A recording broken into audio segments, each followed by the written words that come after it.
60ရွှေသိန်းတော်ဖျားကိုဒီနေ့ဧည့်သည်လိုက်ပို့တော့ဖြစ်ပါတယ်အသွားပြန်လေးပါဗျအသွားပြန်အော်လာလေးပါဒီနေ့တော့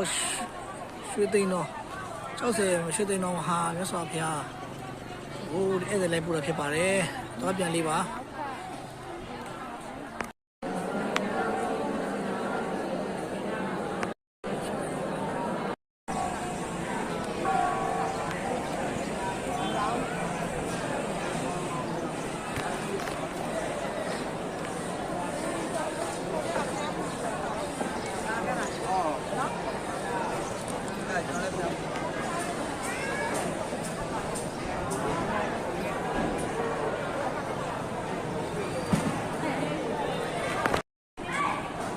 ရွှေသိန်းတော်ဖျား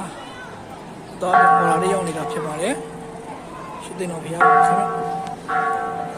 ရွှေသိန်းတော်မြတ်စွာဘုရားပါဖြစ်ပါတယ်ဘုရားကိုယ်ပြည့်နေပါတယ်